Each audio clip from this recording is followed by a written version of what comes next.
everyone, and welcome back to another session of Tech Talk with me. I am Pratisana, your host from Tech Jobs Fair, and I'm very excited to be back with our very special guest, Miss Margaret Buj, today.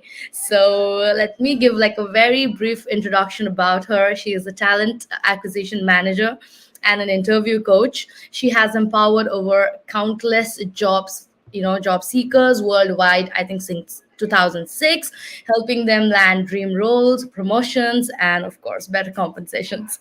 Her expertise have been highlighted in leading publications like Fox Business Insider, Forbes, and many more. So let's welcome her. Hi Margaret, how are you doing today? Hi Tripti, I'm great. Thank you for the great introduction. Thank you so much for joining us today. And of course, today we are going to gather some brilliant knowledge on building your personal brand at work. But before that, Margaret, can you please tell us a little more about yourself and your journey so far? Okay, so I have been working in recruitment since 2005. I've always recruited for technology companies of different sizes. I've recruited for global tech companies such as VMware or Expedia or Microsoft at the start of my career, but also for tech scale-ups and tech startups, series A, B, C, and D. And I've recruited very internationally. I've done a lot of recruitment in Europe, of course, in many different locations, but I've done quite a lot of recruitment in the States, in Canada, in Latin America, even a little bit in Africa and in the Middle East. So that's my recruitment experience. Recruiting for a number of roles. I've recruited for all different technical and non-technical functions at different levels, typically mid to senior level hiring. And as an interview coach, I've worked with over 1,000 job seekers one-to-one to help them get the jobs and promotions they wanted. So really excited to be here today. Personal brand is a great topic. So really excited about the conversation.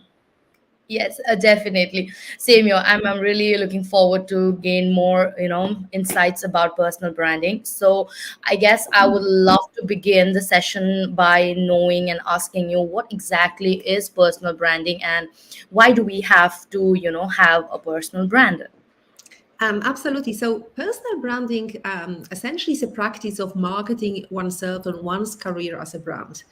So personal branding is not just about creating an online persona. It's about authentically communicating who you are, what you stand for, and what value you offer. So much of our professional and personal success depends on persuading others to recognize our value. We do this when we apply for jobs, when we ask for promotions, even when we write a dating profile, right? So in today's world, everyone is a brand and we need to develop ours and get comfortable marketing it. And personal branding used to be once reserved for celebrities and politicians and royalty. But in this new world, when the competition is fierce, personal branding is really a strategic necessity. And without having one, it's almost impossible to stand out. So I think that having a personal brand is really essential in today's competitive job market. And there are a few reasons. So the first reason is differentiation. With the number of people, good candidates looking for jobs in different industries, having a unique personal brand helps you stand out from the crowd. It's also visibility. If you have a strong personal brand, that increases your visibility. It helps you get noticed by employers, clients, and collaborators. A well-defined personal brand also establishes your credibility and your expertise in your industry. And also it's great for networking. It really facilitates networking and opens up opportunities for collaborations, partnerships, and career advancement. So in essence, while you don't necessarily need to have a personal brand, developing one can significantly increase your professional success and impact. Oh, that's really amazing. But I really want to understand before we move on, with my upcoming questions and everything. Do really people get confused with personal brand and selling themselves at interview? What we say, like showing your selling yourself so much to get a job or to get through an interview. So do they really get confused between the two? I'm not sure if I understand the question. No, I'm saying like like how the personal brand is really really important, but then at the same time earlier it used to be like people used to like talk so much about themselves, trying to sell off their talents. So is it similar, or like there's a difference between like selling yourself and having a personal brand? in an interview, mainly in an interview? Oh, I mean, honestly, I think this is actually slightly different topic, because how you sell yourself in an interview is kind of a separate part, but it's also having a strong personal brand. I think helps you in an interview because you have really good understanding of the value that you deliver, and Uh-huh. quite often, if you do have a strong personal brand, the employer might have already read your articles or they've seen your posts, or they know that you maybe quite well known in the industry. So I think having a personal brand can definitely help you in an interview, because hopefully you're really clear on what is it that you can bring to the role. But at the same time, this is slightly different, I think, to just having a good interviewing skills as well. Because I think you can have a good personal brand, but still need to practice interviewing, especially when it's for really competitive jobs. Yeah. So, what are the steps that can define personal brand? Sure. So, okay. So, if you don't know where to start, a self-reflection would be a good start. So, you want to start by understanding your values, your passions, your strengths, and your unique qualities. Like, what sets you apart from others? What do you want to be known for? So, I would actually start with some skills assessment and really conduct a thorough analysis of the skills that you have. So, what are the strengths that differentiate you in your role in your industry, and also what are the areas for development, for ongoing development and for improvement. So here are a few questions that you can ask yourself to help you uncover your personal brand. So firstly, what do you do better than anyone else? Mhm. What what is unique about how you do what you do? Also, what do others tell you is your greatest strength? What words do they actually use to describe you to others? What is your favorite part of your job? What do people come to you for? Even if it's not your formal job, what do people come to you for? What do they ask you advice for? And also, what are you most proud of? So once you have that self-awareness, that allows you to communicate your unique value proposition and demonstrate continuous growth, which is obviously a must in a competitive landscape.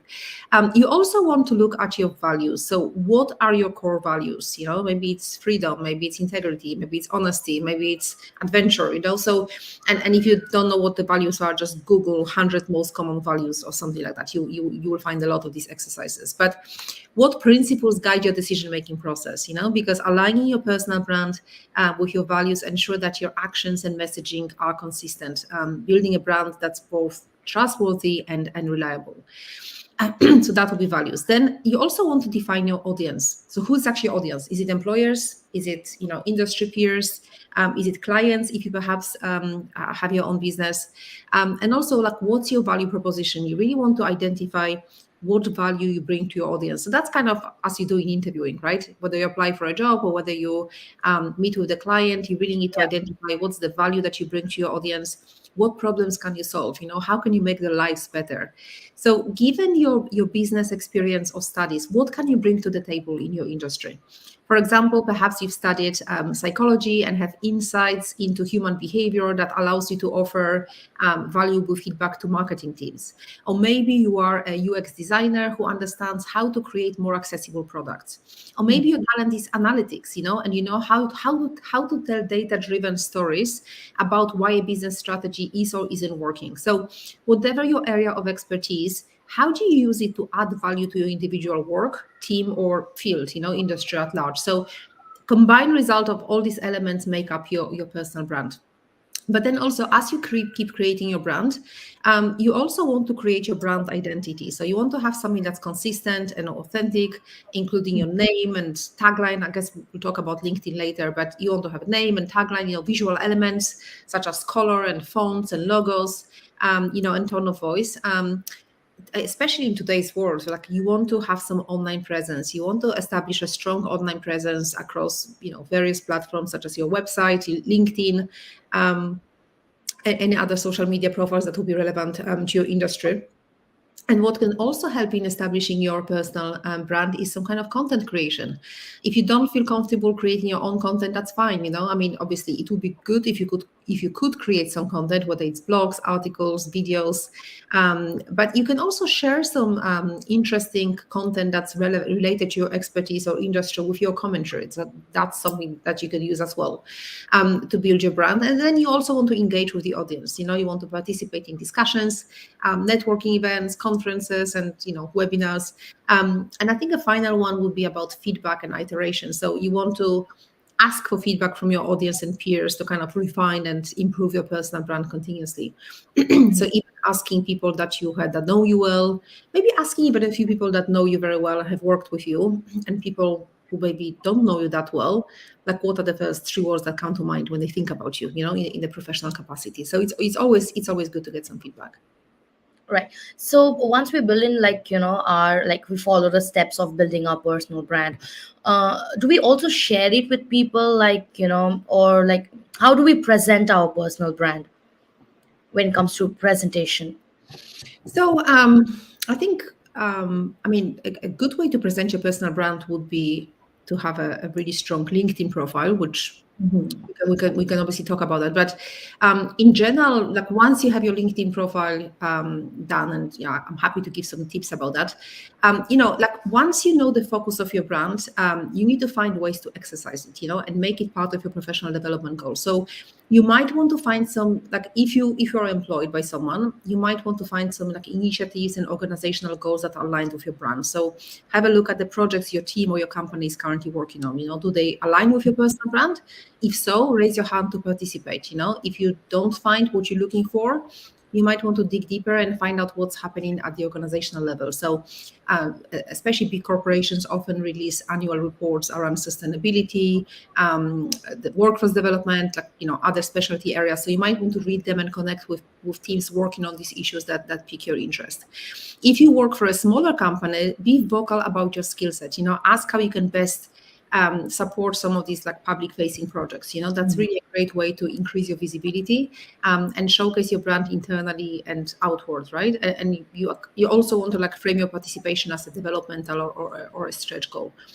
And also Right. it will help if you are trying to change directions in your career and trying to change the way the way other people see you. So for example, if other people think you have certain strengths or weaknesses that put you in a certain box, how do you shift those perceptions, right? And one way to reshape your professional reputation is to engage in projects, roles, or initiatives that kind of strengthen that desired identity, or that brand. So you want to like volunteer and look for these different projects where you can demonstrate your Right. value in actions. There's so many things you can do. I mean, you can try to speak at an industry conference. You can try to speak at a podcast because that's great to raise your visibility. You might want to connect with your colleagues who share similar interests, and just to bounce some ideas.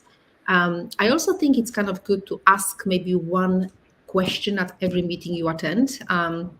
Because I think a lot of people, including myself, actually think that I will only say something if it's like truly unique and valuable to add, because I think we've all been to meetings when someone else is just talking because they want to get some airtime, but I've once been told by my manager I need to speak up more during meetings, and I could actually see her point, because if you don't say anything or ask anything in meetings, others simply won't notice you, and they certainly won't be building a reputation for anything other than being the quiet one. So don't obviously talk for the sake of talking, but just find a way that works for you to verbally engage in staff meetings, events, launch events or conferences, and network as well. Like you want to network with people outside of your immediate area of interest. And I think sharing, and what I mentioned earlier, sharing and creating content can really help, in building a brand. So if you haven't done that yet, like creating original content will definitely take time and effort. But it does work, like it might take time, but the personal brand will grow slowly and organically. But yeah, so sharing, and I think a final one on kind of on that one is like embody your brand, because like each social interaction can move your personal brand closer or further from your ideal. So in casual conversations or at parties or in job interviews, people are forming opinions about you, whether you like it or not. Yeah. Consciously or subconsciously, you are advertising yourself. So it's really important to be aware of the messages that you are sending. So consider even how you're answering a simple question like, how are you, to a colleague you see in, I don't know, in Zoom or in a break room if you're forced to go back to the office. And if you reply, oh, I'm exhausted, work is stressful, traffic was terrible, you're kind of communicating those mundane and negative vibes and missing a chance to reinforce the appealing aspects of your brand. So I think that's also important to think about. That's really nice. So, and like you mentioned, asking questions during meetings, I think that's a brilliant point to note down, because we go like, sometimes people, they really want to get out of the meeting and they want to be done with the work. So sometimes they just pile up their questions as well, like, they don't Absolutely. want to, or they wait for someone else to ask the question that they want to ask. Yeah. So I think that's really, really important to stand out for yourself, and I think ask the question out for yourself.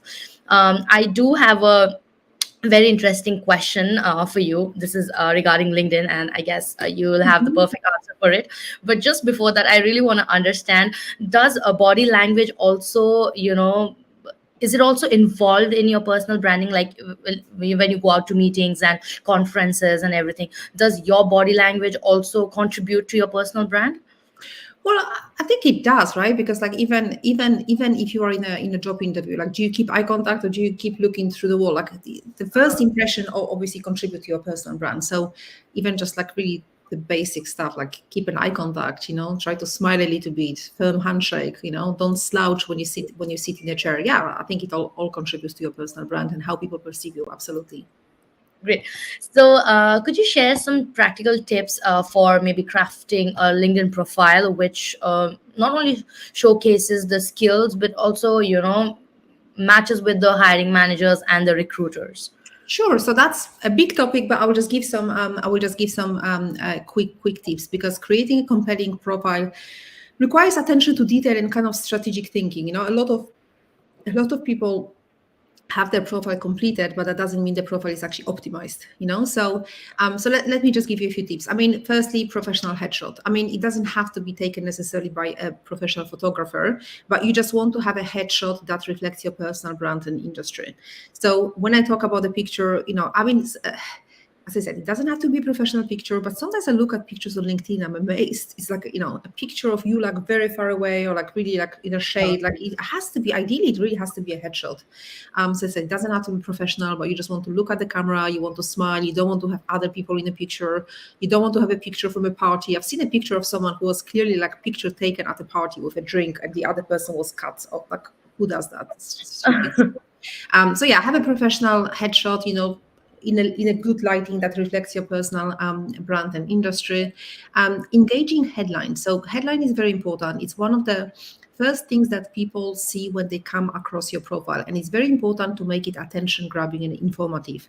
So I would actually encourage you that instead of just having your job title, say you're a digital marketing manager, or digital marketing strategies or whatever. Ideally, you also want to mention what your unique value proposition is, or like what you help companies do. So maybe you can have digital marketing strategies, maybe e-commerce, but let's say you work in e-commerce sector, and then helping brands drive growth through data-driven strategies. So that will be in your headline, because it communicates this person specialization and value proposition.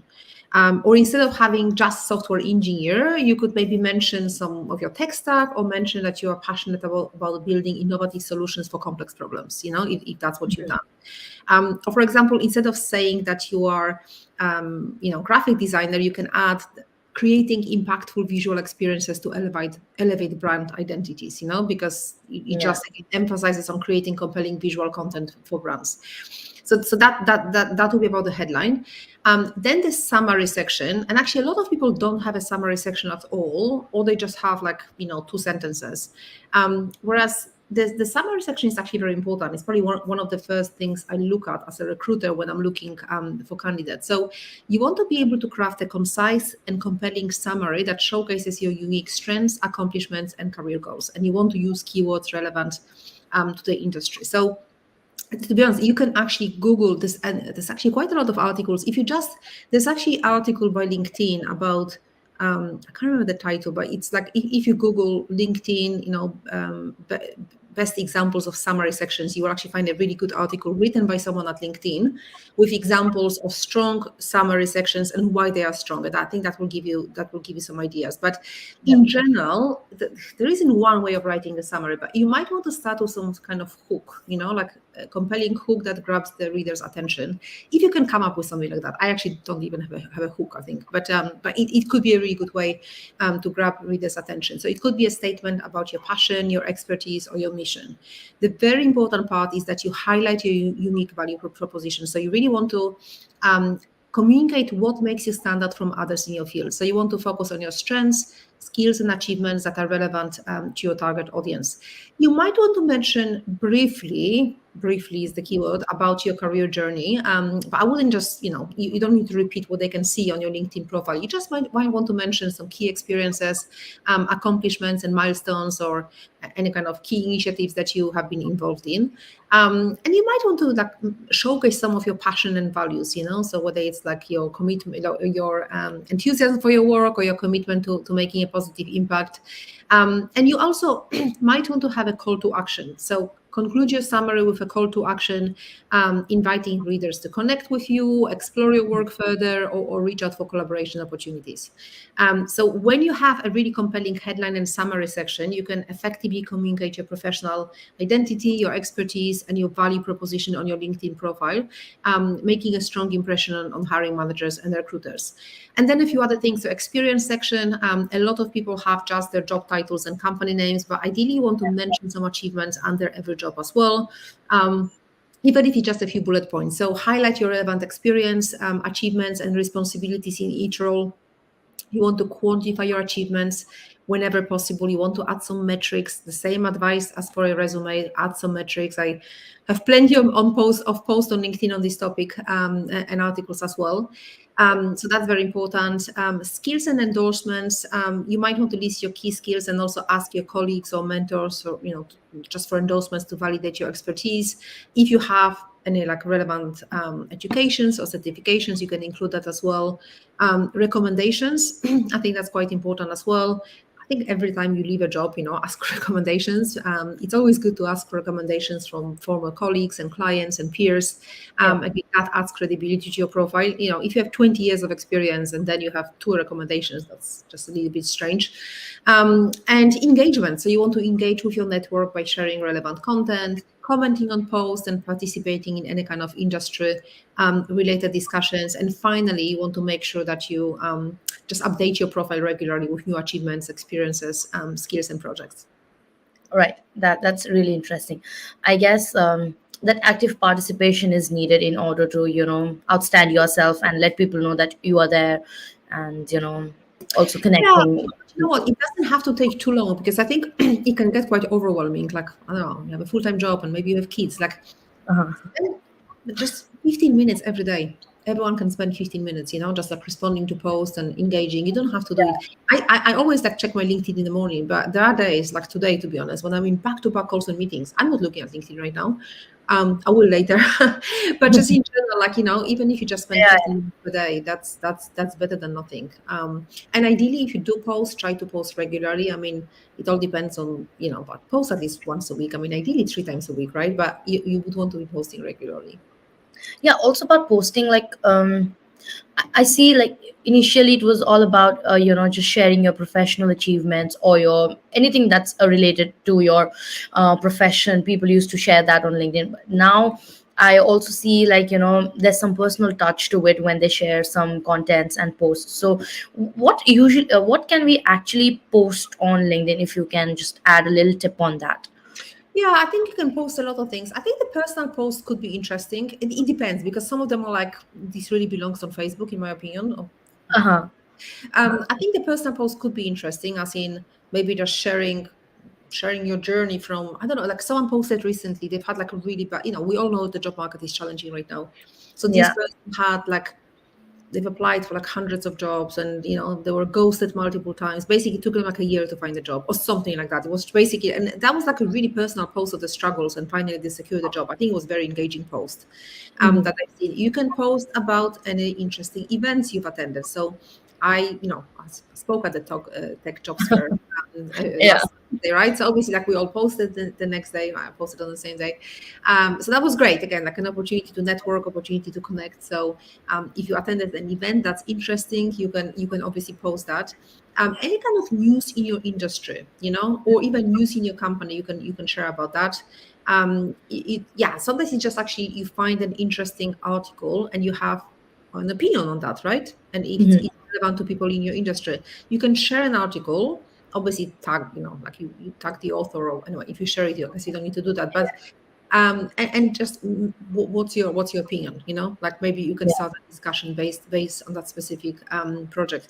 When you find a new job, when you like maybe win a new project, um, I think that sharing some challenges can help as well. How it can help people. Um, yeah, like these are the challenges. This is what I would maybe do to avoid them in the future. So you give advice. So post giving advice. I think that's kind of what I do with my stuff. Like I post Monday to Friday right now. The posts are aimed at job seekers, and it's just any kind of topic related to job search and interviewing and not getting Yeah. jobs and why you're not getting hired. So I post a lot, and it's like more. I guess it's more advice. Yeah. So yeah, I think just try different formats and see where you feel most comfortable. I also think it's good to mix them up.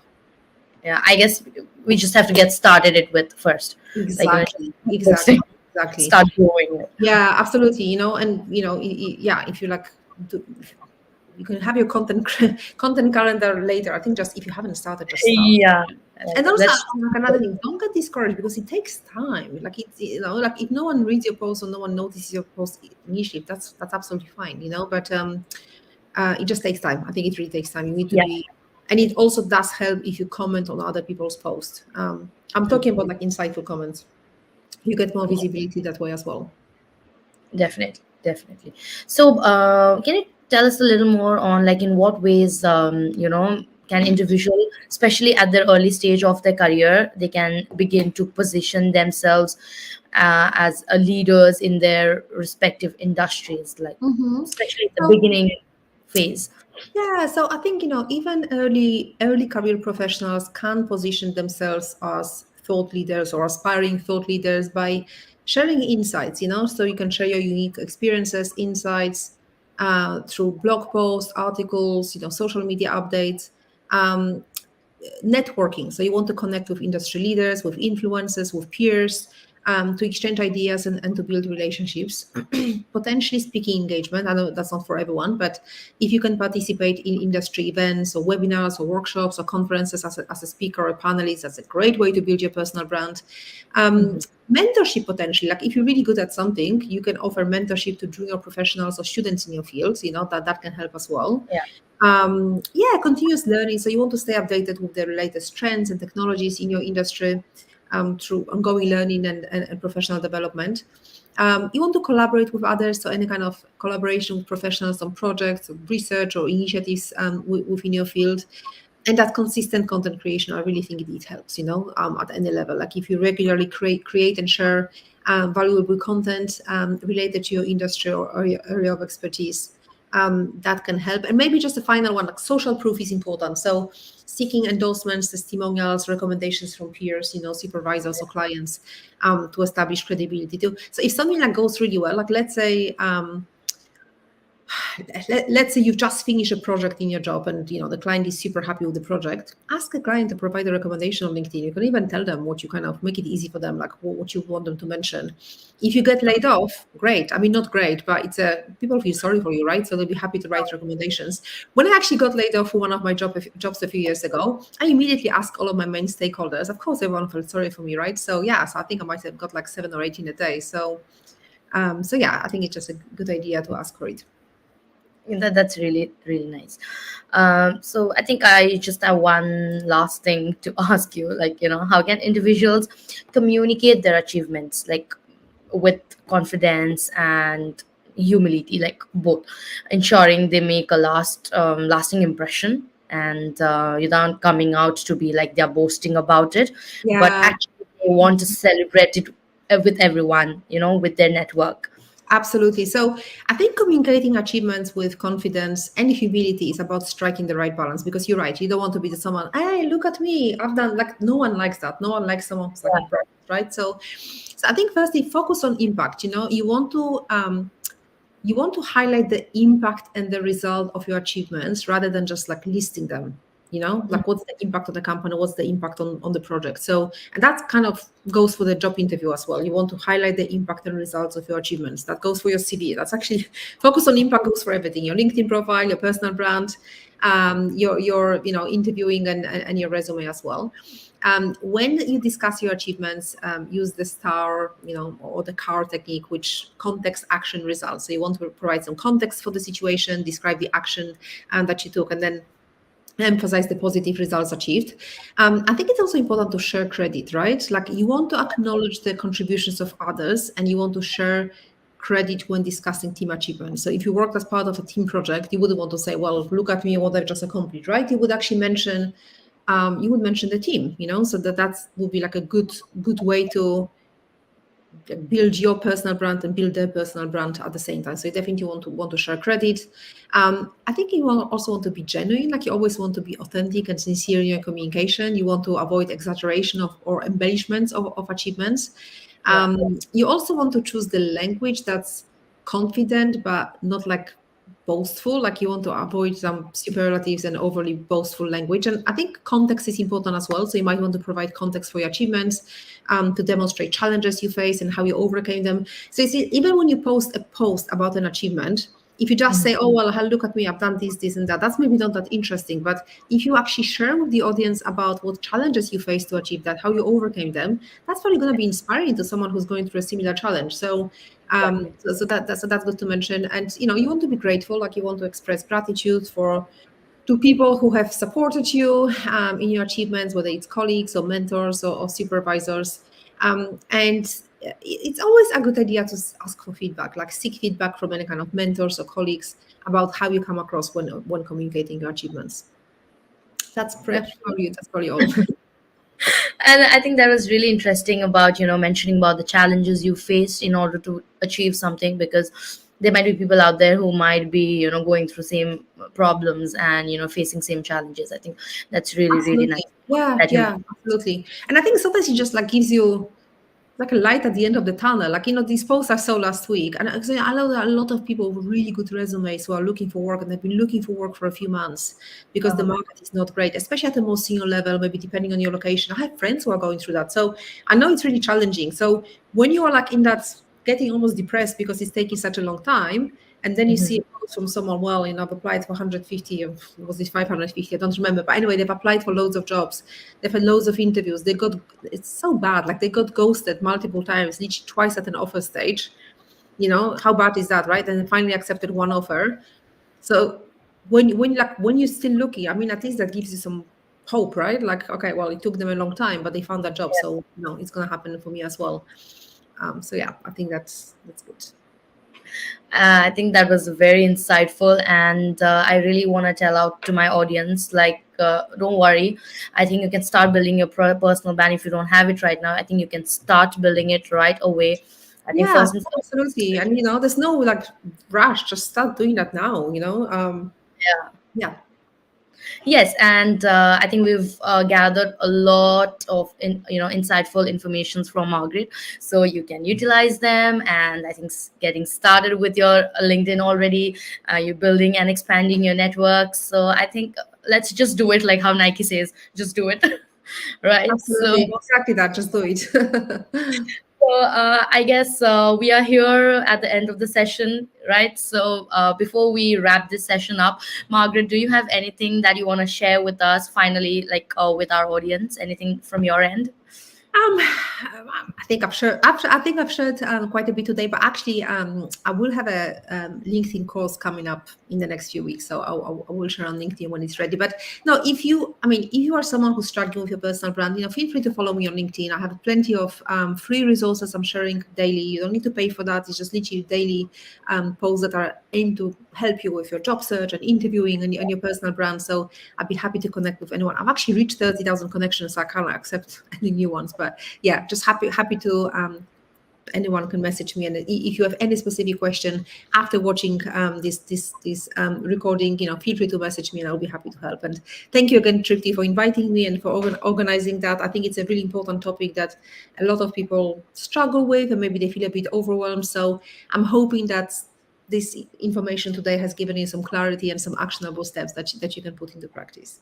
Yeah, I guess definitely, because it's really important, especially for beginners, to understand the importance and value of personal brand. I think you covered, I think, a lot in a small session. No, no, we actually covered quite a lot. Yeah, so I think Absolutely. they actually understand the importance of it now, and maybe if they can start with building their personal brand already, I think it'll help them in their upcoming whatever job applications or even interviews or future work, anything.